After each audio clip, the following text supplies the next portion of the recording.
রাধে রাধে বন্ধুরা, অমৃত কথা বাংলা চ্যানেলের নতুন পর্বে আপনাদের সকলকে স্বাগত জানাচ্ছি। মা লক্ষ্মী দেবীর অশেষ কৃপা পেতে অবশ্যই কমেন্ট বক্সে লিখুন জয় মা লক্ষ্মী। এই পর্বের বিষয় হলো বাংলা নববর্ষের প্রথম দিন পয়লা বৈশাখ। বাঙালির সাজে নতুন মেজাজে নতুন পোশাক, হালখাতার পুজো, মন্দিরে পুজো দিতে যাওয়া এবং পরিবারের সকলের সঙ্গে আত্মীয় স্বজন বন্ধু বান্ধব উৎসবে মেতে ওঠে। বিভিন্ন ধরনের রান্নার আয়োজন করা হয়। এছাড়াও অনেকে অনেক রকমভাবে উৎসবটি উপভোগ করেন। আজকের পর্বে থাকবে জীবনে সুখ সমৃদ্ধি আনতে নববর্ষের প্রথম দিন কিভাবে পালন করবেন তার কিছু নিয়ম, যে নিয়মগুলো আমাদের পূর্বপুরুষরাও পালন করে এসেছে। আসুন জেনে নিই আজকের পর্বে, সবটাই জানবো এই ভিডিওর মাধ্যমে। ভিডিওতে যাওয়ার আগে অমৃত কথা বাংলা চ্যানেলটিকে অতি অবশ্যই সাবস্ক্রাইব করুন, লাইক করুন, কমেন্ট করুন, শেয়ার করুন, আর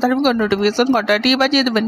ব্যবসায়ীদের কাছে নববর্ষের হালখাতা পুজো অন্য রকম মানে রাখে, কারণ ব্যবসায়ী পুঁজিকে একত্রিত করতে বছরে একবার হালখাতা পুজো করা হয়। নতুন খাতা পুজো ছোট বড় সমস্ত ব্যবসায়ীরা এই পুজো করে থাকেন, আর নববর্ষের সেই হালখাতার সূচনা হয়। সমস্ত ব্যবসা লেনদেনের শুভারম্ভ হয় এই দিনে। গণেশ এবং লক্ষ্মী পুজো দিয়ে নতুন বছরের সূচনা করেন ব্যবসায়ীরা। বিশ্বাস এতে শ্রীবৃদ্ধি হবে, ব্যবসার অনেক বেশি লাভ হবে।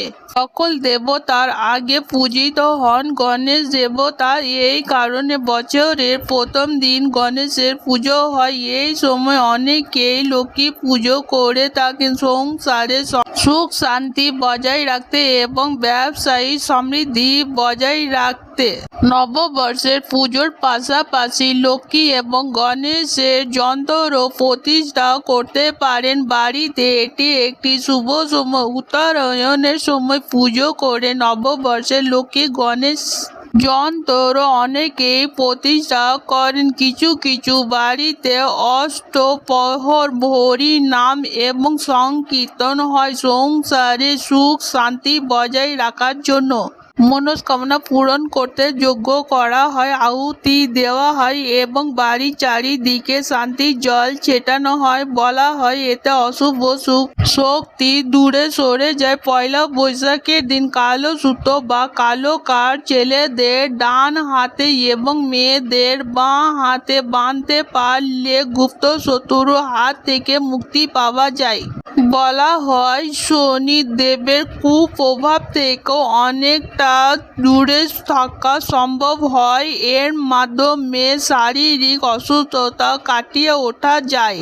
শুভ নববর্ষের দিন দরিদ্র ব্যক্তিকে বস্ত্র দান করলে মানসিক শান্তি দেয়। ঈশ্বরের কৃপা থাকবে আপনার ওপরে। মানুষের পাশাপাশি গবাদি পশু এবং পাখিদের খাবার দেওয়ার ব্যবস্থা করবেন। পুজো শুরুর আগে অনেকেই বাড়িতে প্রত্যেকটি ঘরে ভালো করে পরিষ্কার করে আলপনা দেয় এবং ঘরে শঙ্খধ্বনি দিয়ে সকল দেবতাকে পুজো করবেন। পয়লা বৈশাখের দিন অনেকেই সাত্বিক আহার গ্রহণ করে, নিরামিষ আহার খান। সন্ধ্যাবেলায় তুলসী তলায় হরি নদ দিয়ে সংসারে মঙ্গল কামনা করা হয়। পয়লা বৈশাখের দিনে গঙ্গা স্নানের প্রথা প্রচলিত আছে। নববর্ষের দিনে মহিলারা লাল বস্ত্র পরিধান করুন।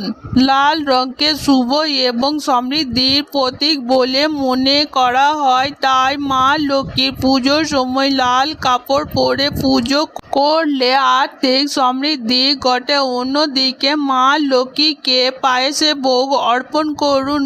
পায়েসের মধ্যে সামান্য জাফরান দিতে পারেন, এতে আর্থিক শ্রীবৃদ্ধি ঘটে। শাস্ত্র অনুসারে মা লক্ষ্মীকে পায়েসে ভোগ অর্পণ করলে তিনি অত্যন্ত খুশি হন এবং এতে মায়ের কৃপা পাওয়া যায়। আজকের পর্ব এখানেই সমাপ্ত হলো। অমৃত কথা বাংলা চ্যানেলের সঙ্গে থাকার জন্য আপনাদের অনেক অনেক ধন্যবাদ। রাধে রাধে।